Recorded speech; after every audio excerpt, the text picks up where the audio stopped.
Sa ngalan ng Ama, ng Anak, at ng Espiritu Santo. Amen. Sinasabi na kapag ang tema ng isang nobela ay tungkol sa pag-ibig, iyon kaagad ay tatanggapin ng madla. Subalit hindi lamang yan sa nobela. Maging sa pelikula kapag ang tema ay pag-ibig, magiging patok rin iyan. At hindi lamang sa pelikula, maging sa tinatawag na telenovela, sinusubaybayan kapag ang salaysay ay patungkol rin sa tema ng pag-ibig. Gayon din sa mga awitin, kapag ang tema ay pag-ibig, tatanggapin. Halimbawa na lamang, naalala ko na ay kabataan at marahil ng ilang mga magulang nandito, nauso noon ang mga pocketbook, naalala niyo yun? Ang pocketbook, anong laman? Kwento ng pagmamahalan. Hanggang ngayon, ang isang pelikula, tinatayang pinakamataas ang nakuhang kita sa kasaysayan, pinamagat ang Titanic, tungkol rin sa pag-ibig. At pag kinasasabi nating mga telenovela, kahit hindi natin nauunawaan, basta may subtitle, papatulan. Kaya patok ang mga Korean novela na inyong sinusubaybayan, tema ng pag-ibig, maging sa mga awitin na meron tayo. Subalit ang tanong sa atin sa temang iyan ng pag-ibig, bakit nga ba patok? Bakit nga ba tinatanggap natin? Dahil ang katotohanan, masarap maranasan na may umiibig sa iyo at masarap rin na may iniibig. Nakikilig ang mga dalaga dito. Pero yun ang katotohanan. Subalit kapag pinag-uusapan natin ng pag-ibig, tunay nga ba nating nauunawaan ang salitang pag-ibig? Dahil yan ang binibigay sa atin na aral at hamon ngayong linggo. Unawain ang pag-ibig hindi dahil ito ay ating nabasa mula sa nobela, hindi dahil ito'y ating napanood sa pelikula o sinusubaybayang telenovela, hindi dahil ang pag-ibig ay nilalaman ng isang awitin, kundi ang pag-ibig na ayon sa banal na kasulatan. Ano nga ba ang tanda ng tunay na pag-ibig? Kung ating babalikan ang unang pagbasa mula sa aklat ng Exodo, sinasabi rito ng Panginoon, huwag ninyong aapihin ang mga taga-ibang bayan. Huwag din ninyong aapihin ang mga babaeng balo at mga ulila. Dagdag pa ng unang pagbasa, huwag kayong hihingi ng tubo tulad ng ginagawa ng mga osorero kapag nangungutang sa kanila ang mga mahihirap. Tinutubuan nila ito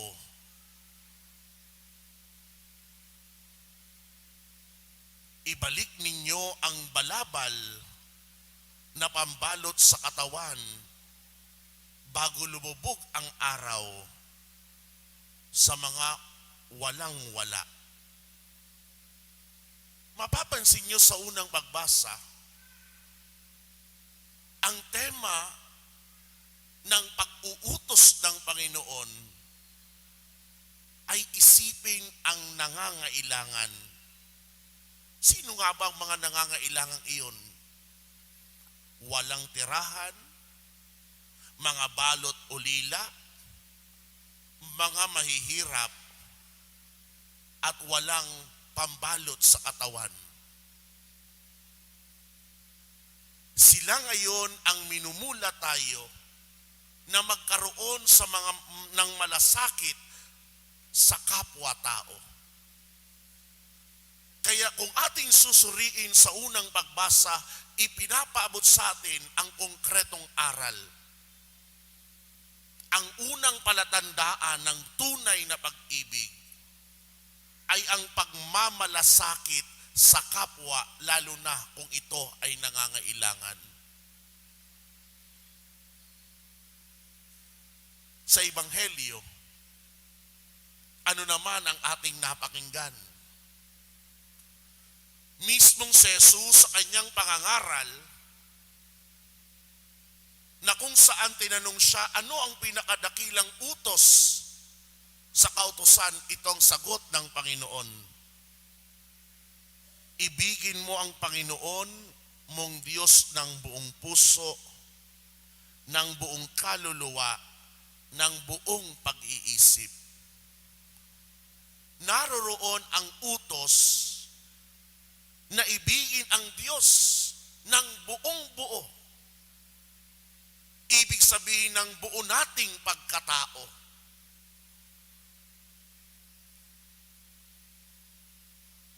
At ito ngayon ang binibigay sa ating ikalawang palatandaan ng tunay na pag-ibig. Ang kaya mong ibigay ang buo mong pagkatao sa Diyos at sa iyong kapwa. Ikatlo, sa mismong liham ni Apostol San Pablo sa mga taga-Tesalonika, anong napulot natin?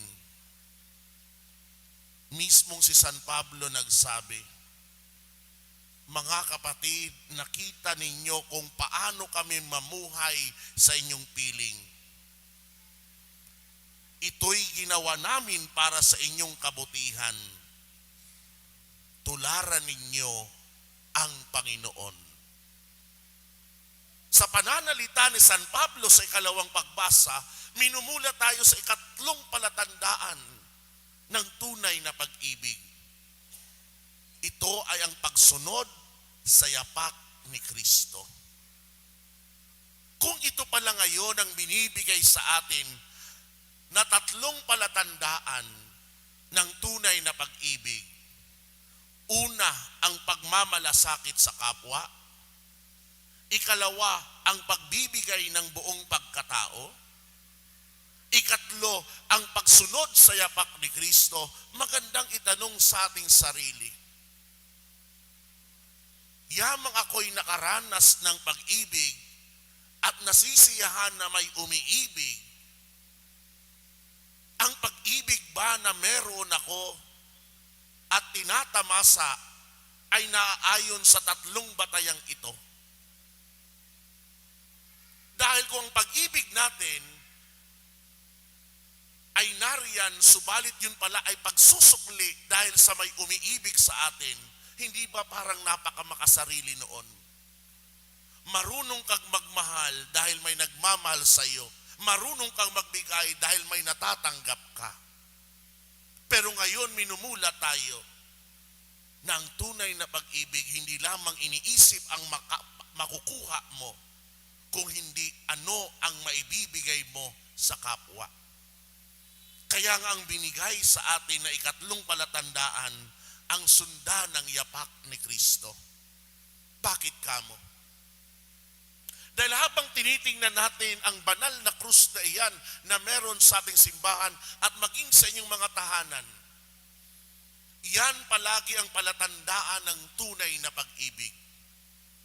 Binigay ni Jesus ang kanyang sarili para sa ating kapakanan, para sa ating kaligtasan. Nagpakasakit siya, namatay siya. Hindi iniisip ang sariling kaligtasan, kundi ang inisip ang kaligtasan ng sangkatauhan. Kaya kung meron mang tunay na dapat ating sundin sa pag-ibig, sa pagmamahal, ito'y walang iba kundi ang Panginoon. Dahil ginawa niya ang pagpapakasakit, tanda ng kanyang malasakit sa atin. Ginawa niya ang kanyang pag-aalay ng buhay, tanda ng pagbibigay ng buo niyang pagkatao. Kaya napakainam na palagi nating tingalain si Kristo. At hindi lamang iyon, sana dumating sa ating sarili ang mamulat na magkaroon ng debosyon sa tinatawag na kamahal-mahalang puso ni Jesus. Bakit ko kamo ito hinihikayat kayo kahit hindi man pesta ngayon ng kamahal-mahalang puso ni Jesus? Pagpasok nyo sa ating simbahan, ang unang babati doon sa inyo ay ang imahe ni Kristo, the image of the Sacred Heart. At ang imaheng iyan dapat magpaalaala sa atin ng wagas na pag-ibig ni Jesus. Bakit? Di nyo man nakikita ngayon dahil naroon sa likod ang imaheng ito. Pero paglabas nyo, tingnan nyo. May tatlong nakakatawag pansin sa imahe ng kamahal-mahalang puso ni Jesus. Una,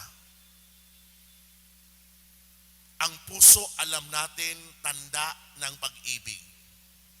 Tanda ng pagmamahal. Kaya nga, pag sinabi mo raw na I, yung letter na I, drawing mo lang na puso, tapos letter U, paano babasahin? I love you. Dahil ang imahe ng puso, imahe ng pagmamahal. Pero anong meron sa puso ni Jesus? Ang puso niya, ang una mong mapapansin, hindi ito nakatago sa kanyang loob. Ang puso ni Jesus ay nakalabas. Bakit? Dahil ang unang imahe ng Sacred Heart, sinasabi natin, ang puso ni Jesus ay handa para sa kapwa. Ang puso ni Jesus ay handa para sa iba. Sikapin natin, mga kapatid, na sana ganun din tayo magmahal. Hindi mo lang iniisip ang kapakanan mo, ang matatamo mo, ang makukuha ng pamilya mo, kung hindi iniisip ang para sa kapwa-tao.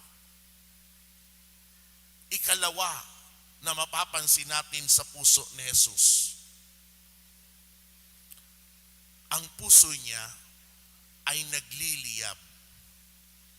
Bakit nagliliyab? Dahil ipinababatid sa atin ang pusong handa na umibig at ang pag-ibig na ito ay nakakahawa. Ang liyab na iyan, tanda ng init. Dahil ang pagmamahal ni Jesus, kung matututunan natin, nakakahawa. Subalit alalahanin nyo rin ang kabaliktaran. Kapag walang pag-ibig, yun ay malamig na puso. Suriin nyo sa mga nakaranas na rin ng tinatawag na broken-hearted. Lumamig ang puso. At unang palatandaan ng mga malalamig na puso, hindi nag-uusap, hindi nagpapansinan. Bakit? Kasi malamig ang kanilang pakiramdam sa mga taong ayaw nila. Pero ang puso ni Jesus, nagliliyab. Nagliliyab ng pagmamahal, ng pag-ibig, dahil nais niyang hawaan tayo ng pag-ibig na iyan, turuan tayo. Ikatlong nakakatawag pansin sa puso ni Jesus, ang puso niya ay handang masaktan. Bakit? Dahil pag tiningnan mo ang larawan ng Sacred Heart, ang puso niyang nasa labas, ang puso niyang nagliliyab, ay nababalutan ng koronang tinik. Bakit may koronang tinik? Dahil ang tinik na iyon ay palatandaan, si Jesus handang magmahal, si Jesus handang ipamalas ang pag-ibig sa iba. Pero sa mga taong walang pakialam sa Kanya, handa rin siyang masaktan. Kaya nga, ang tunay raw talagang nagmamahal, handang masaktan. Dahil kapag binigay mo ang lahat para sa minamahal mo, Nagtiwala ka sa taong iyon na hindi ka lolokohin, na hindi ka iiwan. At kapag nangyari iyon, yun ang pinakamasakit na mangyari sa atin. Subalit bahagi iyan ng pag-ibig na nais nating ipadama sa iba. Kaya nga mga kapatid, sa linggong ito minumula tayo. Ano ba ang pag-ibig na taglay natin bilang mga Kristiyanong Katoliko? Ang pag-ibig na nakabase sa ating nababasa, napapakinggan o napanonood? O ang pag-ibig na nakabase sa banal na tipan? Dahil sa linggong ito minumula tayo, matuto nawa tayo umibig katulad ng Panginoong Hesukristo. Dahil kung tutuusin, sinasanay ang bawat isa sa atin sa pamagitan ng mismong utos ng Panginoon. Ibigin mo ang Diyos at ibigin mo ang iyong kapwa. Maalala nyo, maging ang kahuli-hulihang utos na binigay ni Jesus sa Ebanghelyo ni Juan, nabanggit niya, love one another. Magmahalan kayo. Dahil sa pamamagitan ng pagmamahal na ito, makikilala kayo ng buong mundo bilang mga alagad ko.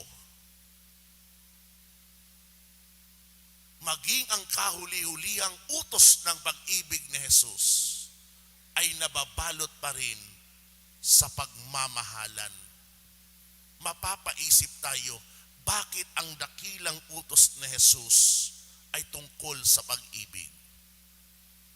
Dahil kung ating susundan ang paliwanag ni Santo Tomas ng Aquinas, sabi niya, ang banal na santatlo, sila ang pinagmumula ng pag-ibig, the source of love.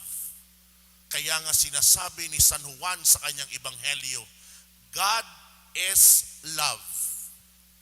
Kung ang Diyos ang pag-ibig at nais nating makapiling ang Diyos sa kabilang buhay, sa buhay na walang hanggan, ngayon pa lamang dito sa lupang ibabaw, matuto tayong mag-ibigan. Dahil walang nakakapasok sa buhay na walang hanggan kung dito sa lupa hindi siya marunong umibig sa Diyos at sa kapwa. Sa madaling sabi, ang utos na binibigay ni Jesus na magmahalan tayo, na mag-ibigan tayo, ay paghahanda sa bawat isa sa atin kung tayo nga ay karapat-dapat na makiisa, kapiling ang banal na santatlo, ang pinagmumulan ng pag-ibig. Mga kapatid, kung nais natin makapiling ang Diyos sa kabilang buhay, dito pa lamang sa buhay na ito, mamuhay na tayong nag-iibigan katulad ng banal na santatlo. Ito'y paghahanda natin sa ating paglalakbay sa buhay na walang hanggan. Amen. Amen. Sa ngalan ng Ama, ng Anak, at ng Espiritu Santo. Amen. Amen.